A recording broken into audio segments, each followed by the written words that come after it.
आज 7 राज्यों की 13 विधानसभा सीटों पर उपचुनाव हुए। बंगाल, बिहार, उत्तराखंड, पंजाब, मध्य प्रदेश, तमिलनाडु और हिमाचल प्रदेश में हुए इन बाईपोल से मौजूदा सियासी समीकरणों पर तो कोई फर्क नहीं पड़ेगा, लेकिन नैरेटिव के लिहाज से यह बाईपोल बहुत अहम है। सभी सीटों के नतीजे 13 जुलाई को आएंगे। ये रिजल्ट 22 जुलाई को शुरू हो रहे संसद के सेशन के लिहाज से अहम होंगे। सत्ताधारी बीजेपी और विपक्षी दलों को इन चुनावों के नतीजों के आधार पर अपनी रणनीति तैयार करनी होगी और एक दूसरे पर अटैक करने का मौका भी मिलेगा। यह बाईपोल हिमाचल के सीएम सुखविंदर सुक्खू और पंजाब के मुख्यमंत्री भगवंत मान के लिए भी काफी अहम है, क्योंकि लोकसभा चुनाव में अपनी पार्टियों के खराब प्रदर्शन की वजह से सुक्खू और भगवंत मान दोनों पर ही परफॉर्मेंस का प्रेशर है। आज की बात में हम इन बाईपोल्स की इंपॉर्टेंस की चर्चा करेंगे। यूपी में लोकसभा चुनाव के बाद से ही बीजेपी अपने खराब प्रदर्शन का विश्लेषण करने में जुटी है। बीजेपी को सबसे ज्यादा अयोध्या की हार चुभ रही है। सीएम योगी आदित्यनाथ खुद इस हार के बाद समीक्षा बैठकें कर रहे हैं। अयोध्या को लेकर बीजेपी का एनालिसिस क्या है, इस बारे में भी बात करेंगे। उधर महाराष्ट्र में विधान परिषद के चुनावों में भी जबरदस्त सियासत हो रही है। महाराष्ट्र में 4 महीने के बाद विधानसभा चुनाव होने हैं। उससे पहले विधान परिषद के चुनाव में जीत हासिल करके महायुति और महाविकास आघाड़ी पॉइंट स्कोर करने की कोशिश में है, लेकिन महाविकास आघाड़ी में इन चुनावों को लेकर विवाद हो गया है। उसकी चर्चा भी आज की बात में करेंगे, लेकिन सबसे पहले बात 7 राज्यों में आज हुए उपचुनाव की। आज बंगाल की 4, हिमाचल प्रदेश की 3, उत्तराखंड की 2 विधानसभा सीटों के साथ बिहार, मध्य प्रदेश, पंजाब और तमिलनाडु की एक सीट पर वोट डाले गए। सभी सीटों पर औसत मतदान 63% से ज्यादा हुआ। सबसे ज्यादा 78% वोटिंग एमपी की अमरवाड़ा सीट पर हुई। तमिलनाडु की विक्रामांदी सीट पर भी लगभग 78% ही मतदान हुआ। हिमाचल प्रदेश की तीनों सीटों पर बंपर वोटिंग हुई। नालागढ़ में 75%, हमीरपुर में 66% और देहरा सीट पर लगभग 64% वोट पड़े। वहीं बंगाल की 4 विधानसभा सीटों पर लगभग 65% वोट हुए।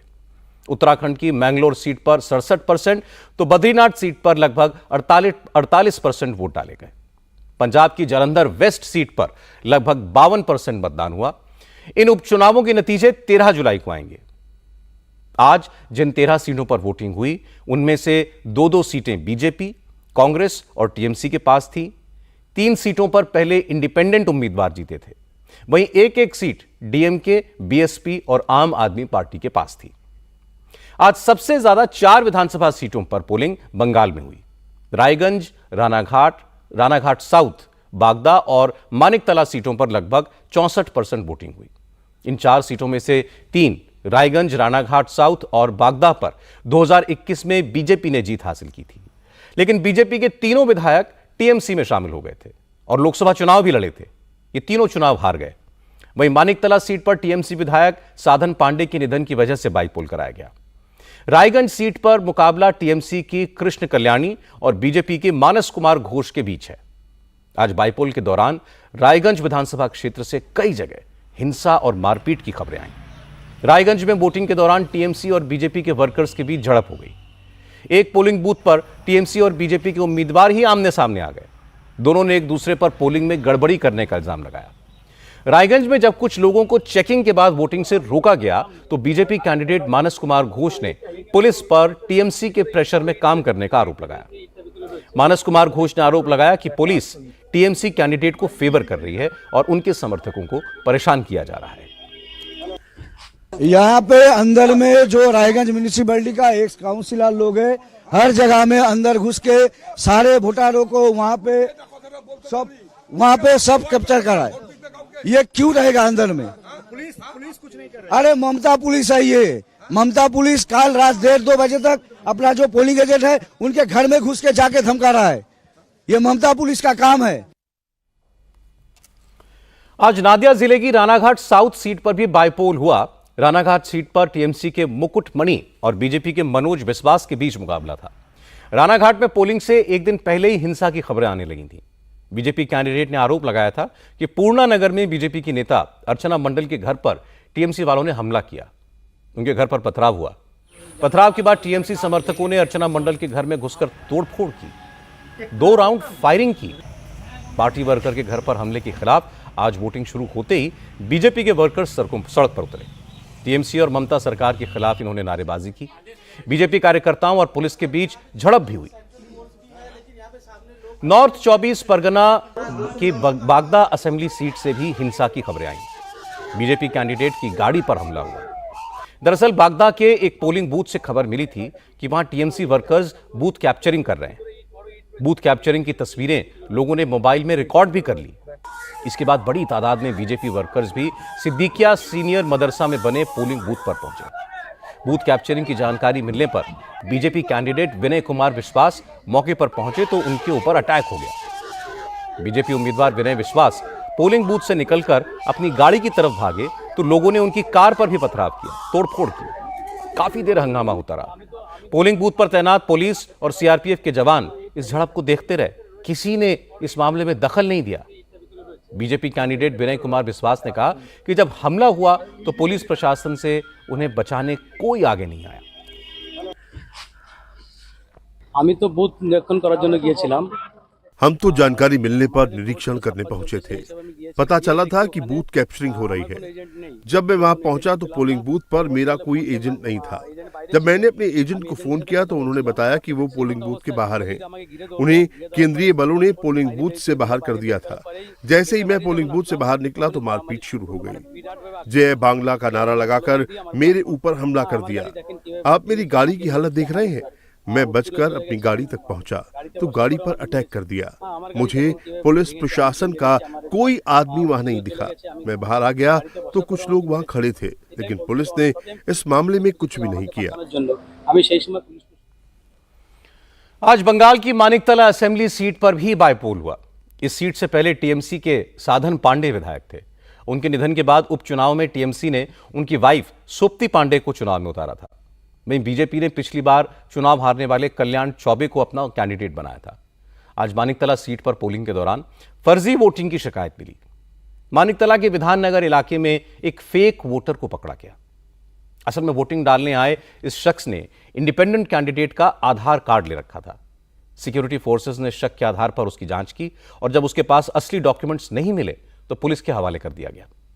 बंगाल बीजेपी के अध्यक्ष सुकांतो मजूमदार ने कहा कि बायपोल के दौरान टीएमसी के समर्थक लोगों को वोट देने जाने से रोक रहे थे।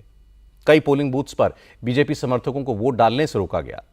फिर भी सुकांतो मजूमदार ने दावा किया कि बायपोल की चारों सीटें उन्हीं की पार्टी जीतेगी। बंगाल की जो स्थिति है वो भयंकर है। ये नेक्स्ट टू द अफगानिस्तान आप बोल सकते हैं। अफगानिस्तान में जैसे तालिबान की सरकार होने से पहले जो अराजकता थी, जो मतलब एक हेजीमोनी जैसी सिचुएशन क्रिएट हुआ था, ऐसे ही सिचुएशन अभी Paschim Bangal going towards that direction. उसी तरफ पश्चिम बंगाल जा रही है और लॉ एंड ऑर्डर के ऊपर ममता बनर्जी की, हमारे चीफ मिनिस्टर की कोई कंट्रोल नहीं है। होलीगनिज्म चल रहा है। होलीगन्स के हाथों में पूरी सरकार है। जिस तरीके से हर जगह पे, वो रायगंज ले लीजिए, बागदा ले लीजिए, या आपका मानिकतला जहाँ पे टीएमसी खुद आगे थी, वहाँ पे 31 नंबर वार्ड में, ये हर जगह में टीएमसी के गुंडे रास्ते के जो मोड़ होते हैं, जंक्शंस होते हैं, वहाँ पे खड़े हैं और चौराहे पे खड़े होकर लोगों को धमकाना, वोट नहीं देने जाने के लिए बोलना, ये सारी चीज़ें चल रही है। पूरे पश्चिम बंगाल के गुंडों को ये डिफरेंट 4 असेंबलीज जो हैं वहाँ पे एक्यूमुलेट किया गया है और गुंडई की कोशिश किया जा रहा है, क्योंकि तृणमूल को पता है कि जनता निकल के अगर वोट देंगे तो यह 4 में से चारों सीटें बीजेपी के झोले में आएगी।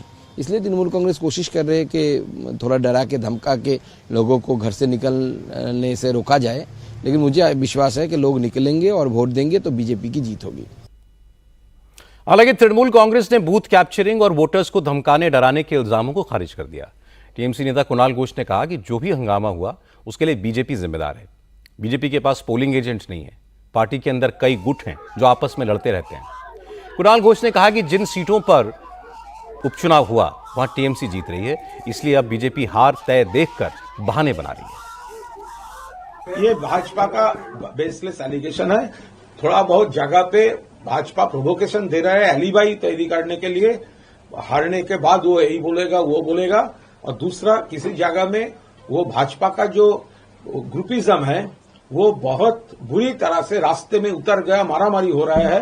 और वो नजर घुमाने के लिए तृणमूल की तरफ अंगुल उठा रहा है। अरे उसका पास कोई ऑर्गेनाइजेशन नहीं है, उसका पास उसका कोई सपोर्टर नहीं है, कमेटी नहीं है, बूथ कमेटी नहीं है, एजेंट नहीं है। वो अगर एक रैली करना पड़ेगा तो 7 डिस्ट्रिक्ट से 200 करके लोग लाना पड़ रहा है उसको। तो वो ये सब उसका जो लीडरशिप का जो फेलियर है, वो फेलियर गार्ड करने के लिए, डाइवर्ट करने के लिए ये सब कर रहा है। आज उत्तराखंड में भी विधानसभा की 2 सीटों पर वोट डाले गए। बद्रीनाथ विधानसभा में 47%, हरिद्वार की मैंगलोर सीट पर 67% से ज्यादा वोट हुए। बद्रीनाथ सीट कांग्रेस के विधायक राजेंद्र भंडारी के इस्तीफे से खाली हुई है। राजेंद्र भंडारी बीजेपी में शामिल होकर फिर से चुनाव के मैदान में है। उनका मुकाबला कांग्रेस के लखपत बुडोला से है। वहीं हरिद्वार की मैंगलोर सीट बीएसपी के विधायक सरवत करीम अंसारी के निधन से खाली हुई है। यहां मुकाबला कांग्रेस के काजी निजामुद्दीन और बीजेपी के करतार सिंह भड़ाना के बीच है। आज सुबह मैंगलोर के लिब्बेरहाड़ी गांव में वोटिंग के दौरान गोली चली और मारपीट की भी खबरें आईं। कांग्रेस पार्टी का इल्जाम है कि बीजेपी के समर्थकों ने मुसलमानों को वोट डालने से रोका, उनके साथ मारपीट की और गोली चलाई। जानकारी मिलने पर जब कांग्रेस के उम्मीदवार काजी निजामुद्दीन मौके पर पहुंचे तो कई लोग घायल मिले। काजी निजामुद्दीन ने इल्जाम लगाया कि बीजेपी समर्थकों ने उनके सपोर्टर्स को वोट नहीं डालने दिया। पुलिस भी तमाशबीन बनी रही। डालने के लिए मना किया जा रहा है, जनता का रोक है। ये लोकतंत्र की हत्या होते आप अपनी आंख से देख रहे हैं। अति संवेदनशील कैटेगरी में है, लेकिन यहाँ सुबह से हम सूचना दे रहे थे कि यहाँ जो गरीब तबका है उसको वोट डालने के लिए असामाजिक तत्व रोक रहे हैं। लेकिन 8:15 बजे से सूचना शुरू से आने लगी थी, लेकिन किसी प्रशासनिक अधिकारी ने किसी ने कोई गंभीरता से नहीं लिया और नतीजा ये हुआ कि यहाँ पर वो असामाजिक तत्व गोली उन्होंने चलाई। बताते हैं किसी के लगी भी है, चोटिल तो है, खून तो मैंने देखा। अब ये नहीं मैं कह सकता चोट कहाँ की है। एक आधे पौने घंटे बाद मैं पहुंचता हूं यहाँ, मैंने जब देखा खून में तो मैं उनको अस्पताल लेकर गया। जो लोग वोट डालने से भी रुके हुए हैं उनको वोट डालने का अधिकार उनका है और उनको उस अधिकार से वंचित ना किया जाए। पुलिस सुरक्षा में उनके वोट डलवाए जाएं। पुलिस प्रशासन का क्या कहना है इस पर? अब पुलिस से हमने बात कर ली है, वो तो पुलिस को देखना है क्या करेंगे। वो राजनीतिक दबाव में है तो क्या करेंगे, राजनीतिक दबाव में नहीं है तो क्या करेंगे, तो उनके ऊपर है। हालांकि जब हिंसा की खबर मिलने पर हरिद्वार के एसपी रूरल स्वप्न किशोर पहुंचे तो उन्होंने किसी के घायल होने की बात से इनकार किया। एसपी ने कहा कि हालात सामान्य हैं और वोटिंग बिना किसी परेशानी के हो रही है। अभी इस संबंध में असामाजिक तत्वों के द्वारा हमला किए जाने की बात के बारे में जानकारी जुटाई जा रही है कि क्या बात हुई है और किस रूप में हुई है, लेकिन फिलहाल स्थिति सामान्य है और शांतिपूर्वक चुनाव चल रहा है। आप मौके पर आए सर, क्या किस तरह की स्थिति थी, पुलिस फोर्स आया और क्या किस तरह की सूचना यहाँ पर आई थी सर? नहीं देखिए, जो भी चीजें जब भी कोई सूचना मिलती है कि कहीं पर कोई असामान्य स्थिति उत्पन्न हो सकती है या आशंका हो सकती है तो इस पर त्वरित रूप से मौके पर पहुंचना सर्वोच्च प्राथमिकता होती है और वही करना भी। कुछ लोग घायल भी हुए सर, जिनको हॉस्पिटल लेके जाए। अभी उस संबंध में कोई प्रामाणिक स्थिति और पुष्टिकारक जानकारी नहीं उपलब्ध हुई है। इस बीच जब कांग्रेस के बड़े नेताओं को मैंगलोर बाइपोल में हिंसा होने, मुसलमानों को वोट डालने से रोके जाने की खबर मिली तो सारे बड़े नेता रुड़की पहुंच गए। पूर्व मुख्यमंत्री हरीश रावत, उत्तराखंड में कांग्रेस के अध्यक्ष करण महारा, कांग्रेस सांसद इमरान मसूद, विधानसभा में नेता विपक्ष जशपाल आर्या हरिद्वार के एसपी रूरल के दफ्तर में धरने पर बैठ गए, नारेबाजी करने लगे। इन लोगों ने इल्जाम लगाया कि बीजेपी के इशारे पर पुलिस कांग्रेस के समर्थकों को वोट डालने से रोक रही है। बीजेपी समर्थकों को हिंसा और गोलीबारी की खुली छूट दे दी गई है।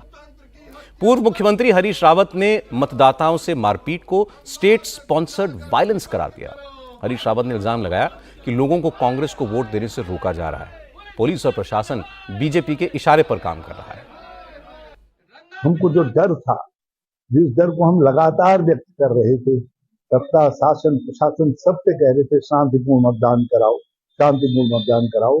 लिबरहेड़ी में जो कुछ हुआ तो लोकतंत्र के उत्तराखंड के इतिहास में एक ऐसे धब्बे के रूप में याद किया जाएगा जिसका मुझे बहुत दुख है। ये राज्य बहुत अरमानों से बनाया गया राज्य है। हमने कभी कल्पना भी नहीं की थी कि इस तरीके से मतदाताओं को कभी डराया जाएगा, आतंकित किया जाएगा। दूसरे जगह से भी इसी तरीके की सूचनाएं मिल रही है। लिबरहेड़ी में जो लोग घायल हुए उनको कोई उठाने वाला, अस्पताल देने जाने वाला नहीं है। प्रशासन तंत्र, पुलिस गायब हो गई वहां से, और हमारे उम्मीदवार काजी निजामुद्दीन जी को उनको लेकर के अस्पताल आना पड़ा।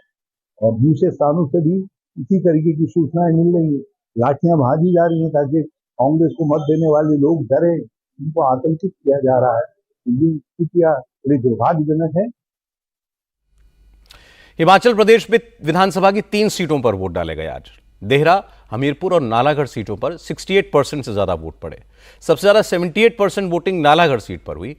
2022 के असेंबली इलेक्शन में ये तीनों सीटें इंडिपेंडेंट कैंडिडेट्स ने जीती थी। तीनों इंडिपेंडेंट विधायक कांग्रेस को सपोर्ट दे रहे थे, लेकिन इस साल फरवरी में राज्यसभा के चुनाव में इन्होंने बीजेपी कैंडिडेट को वोट देने के बाद ये तीनों निर्दलीय विधायक बीजेपी में शामिल हो गए थे और विधानसभा से इन्होंने इस्तीफा दे दिया था। स्पीकर ने उनके रेजिग्नेशन एक्सेप्ट नहीं किए। मामला हाईकोर्ट में गया। उससे पहले स्पीकर ने इन तीनों इंडिपेंडेंट एमएलएस के इस्तीफे मंजूर कर लिए। इसके बाद आज उपचुनाव हुआ। फरवरी में राज्यसभा चुनाव के दौरान कांग्रेस के 6 विधायकों ने बीजेपी कैंडिडेट को वोट दिया था।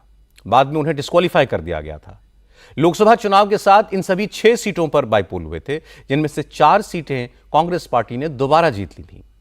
68 सदस्यों की हिमाचल विधानसभा की एक्चुअल स्ट्रेंथ इस समय 65 सदस्यों की है। कांग्रेस के पास 38 सीटें हैं, बीजेपी के पास 27 सीटें हैं। ऐसे में 3 सीटों के नतीजों से हिमाचल विधानसभा के समीकरणों पर तो कोई फर्क नहीं पड़ेगा, लेकिन इस बार के बाईपोल में मुख्यमंत्री सुखविंदर सुक्खू ने अपनी वाइफ कमलेश ठाकुर को कांगड़ा की देहरा सीट से कैंडिडेट बनाया है। इसलिए यह उपचुनाव सीएम सुक्खू के लिए प्रेस्टीज इशू है। पूर्व मुख्यमंत्री जयराम ठाकुर ने आरोप लगाया कि चुनाव जीतने के लिए सुक्खू की सरकार ने प्रशासनिक मशीनरी का मिसयूज किया, बीजेपी नेताओं और कार्यकर्ताओं को परेशान किया। फिर भी चुनाव में जीत बीजेपी की होगी। इन तीनों विधानसभा क्षेत्र में सरकार ने अपने दबाव का पूरा इस्तेमाल किया है और मैं इस बात को कहूं कि सारी लोकतांत्रिक व्यवस्थाओं की धज्जियां उड़ाई गई हैं। हमारी पार्टी के कार्यकर्ताओं को पूरा दिन थाने में बिठा के रखा, उनकी गाड़ियां थाने में जमा करके रखी, ना कुछ उसमें प्राप्त हुआ ना कुछ उसमें मिला, लेकिन उसके बावजूद भी विधायकों के पीछे गाड़ियां लगा करके रखी थी। सिविल ड्रेस में पुलिस के जवान हमारे सीआईडी करने के लिए लगा के रखे थे, फोन सर्विलेंस पे थे। क्या नहीं किया गया इस चुनाव के दौरान हिमाचल प्रदेश में सरकार के द्वारा। लेकिन उसके बावजूद भी मुझे पूरा भरोसा है कि देहरा विधानसभा क्षेत्र की जनता, नालागढ़ विधानसभा क्षेत्र की जनता और हमीरपुर की जनता भारतीय जनता पार्टी को अपना समर्थन देगी, भारतीय जनता पार्टी के विधायकों को चुन करके भेजेगी। आज बिहार, मध्य प्रदेश और तमिलनाडु में भी एक एक सीट पर विधानसभा सीटों पर वोट डाला गया। बिहार की पूर्णिया जिले की रुपौली सीट पर हुए बाईपोल में 51% के करीब मतदान हुआ। रुपौली सीट जेडीयू विधायक बीमा भारती के इस्तीफे की वजह से खाली हुई थी। बीमा भारती ने आरजेडी की टिकट पर पूर्णिया सीट से लोकसभा इलेक्शन लड़ा था। हालांकि वो इंडिपेंडेंट चुनाव लड़ने वाले पप्पू यादव से हार गई थी। अब विधानसभा बाईपोल में आरजेडी ने फिर से बीमा भारती को टिकट दिया। उनका मुकाबला जेडीयू के कलाधर मंडल से है। दोनों कैंडिडेट गंगोता समुदाय से आते हैं। इस समुदाय का रुपौली में बहुमत है।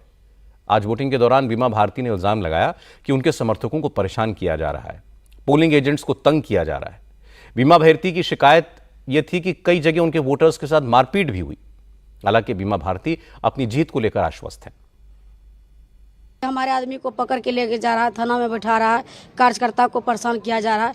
तो हम यही प्रशासन से आग्रह करेंगे कि इस तरह से मत कीजिए, एक तरफा मत कीजिए। सब सम्मानित है, सब जो उम्मीदवार है सब एक सम्मान के तरह देखना चाहिए। किसी कार्यकर्ता को आप परेशान कर रहे हैं, किसी को आप मतदान करने के लिए फ्री छोड़ रहे हैं, तो इस पर कार्रवाई होनी चाहिए। चुनाव आयोग से तो कंप्लेंट करे रहे हैं कि इस तरह से जो धांधली हो रहा है इस पर निगरानी ले। चुनाव आयोग से भी आग्रह करेंगे कि हर बूथ पर डिस्टर्ब किया जा रहा है। हमारे जो मतदाता है उसको वोट नहीं गिराने दे रहा है। रात में भी कुछ हुआ था, रात में भी फोर्स आया था तो पूरा घर घेरा हुआ था और जो है कि हमारा जो कार्यकर्ता उसको भी उठा के ले गया और जहाँ हम जा रहे थे वहाँ पर फोर्स लगा दिया था। तो इसलिए पूरा डिस्टर्ब किया है। लेकिन जनता जो है कि इस बार सजग हो चुका है। कोई टफ नहीं होगा। हर चुनाव जो है ना टफ होता है। हम लोग हर चुनाव लड़े हैं, आज से नहीं, कोई नई चुनाव लड़े हैं। 2000 ईस्वी से लड़ते आ रहे हैं, निर्दलीय से लेके पार्टी से। तो इस बार भी कोई नहीं होगा और बहुत अच्छा रिजल्ट आएगा आपको देखने के लिए। बीमा भारती ने लोकसभा चुनाव पप्पू यादव के खिलाफ लड़ा था और हार गई थी। बीमा भारती की वजह से ही पप्पू यादव को निर्दलीय चुनाव लड़ना पड़ा था। लेकिन बाइपोल में पप्पू यादव अब खुलकर बीमा भारती को सपोर्ट कर रहे हैं। पप्पू यादव ने कहा कि लोगों में एनडीए सरकार से नाराजगी है, इसलिए वोटर बीमा भारती को ही चुनेंगे। 20 सालों से जदयू को वोट लोगों ने दिया है, 20 सालों से लगातार वोट दिया, तो आप इसको समझिए। तो 20 साल से लगातार वोट देने के बाद भी आप रुपौली का डेवलपमेंट और अत्यंत पिछड़े इलाके का डेवलपमेंट नहीं कर पाए, तो आप हमको जरा बताइए कौन सा डेवलपमेंट करिए। तो लोगों में ये आक्रोश है कि हम 20 साल से सरकार को दिए हैं, अब हम नया रास्ता लेंगे, क्योंकि पप्पू यादव ने रुपौली को नंबर 1 करने का निर्णय लिया है। व्यक्तिगत कैंडिडेट का जो परफॉर्मेंस होता है वो बहुत इंपॉर्टेंट है, इसको आप मान के चलिए। किसी भी परिस्थिति में जनता को, अत्यंत पिछड़ी जाति को गलत लोगों के हाथ में जाने से हम रोकेंगे, और जो विकास नहीं किया उसके साथ जनता को नहीं होना चाहिए। हमारे जो भी नेता, वर्कर, प्रखंड प्रमुख, मुखिया जी लोग हैं, सब के सब महागठबंधन और कांग्रेस के साथ खड़े हैं। आज पंजाब की जालंधर वेस्ट सीट पर, विधानसभा सीट पर वोटिंग हुई। लगभग 52% वोटिंग हुई। यह सीट अब तक आम आदमी पार्टी के पास थी, लेकिन मार्च में यहां से आम आदमी पार्टी की विधायक शीतल अंगुराल बीजेपी में शामिल हो गए थे। उपचुनाव में बीजेपी ने शीतल अंगुराल को ही टिकट दिया है। वहीं कांग्रेस ने सुरिंदर कौर और आम आदमी पार्टी ने मोहिंदर भगत को कैंडिडेट बनाया है। लोकसभा चुनाव में जालंधर सीट कांग्रेस ने जीती थी। कांग्रेस के Charanjit Singh Channi Jalandhar west assembly section में भी आगे रहे थे, इसलिए मुख्यमंत्री भगवंत मान ने इस उपचुनाव को अपनी प्रतिष्ठा का सवाल बना लिया है। इंटरेस्टिंग बात यह है कि भगवंत मान पिछले महीने से ही अपने परिवार के साथ जालंधर में रह रहे हैं, ताकि उपचुनाव में ये सीट जीत सकें, क्योंकि लोकसभा चुनाव में उनकी पार्टी पंजाब की 13 में से केवल 3 सीटें जीत पाई थी। ऐसे में भगवंत मान के लिए जालंधर का बाइपोल एक तरह से एसिड टेस्ट है। हालांकि उनकी मेहनत कितनी कामयाब रही, ये तो 13 जुलाई को पता चलेगा जब रिजल्ट आएंगे। वैसे आमतौर पर बाइपोल सत्ताधारी पार्टी के फेवर में रहते हैं, लेकिन आज जिन 13 सीटों पर चुनाव हुए, उनमें से कई पर जीतने वाले एमएलएज ने पाला बदला, विरोधी पार्टी में चले गए। ऐसे में जब 13 जुलाई को रिजल्ट आएगा तो ये देखना दिलचस्प होगा कि पार्टी छोड़ने वाले, पाला बदलने वाले नेताओं के लिए जनता क्या फैसला सुनाती है।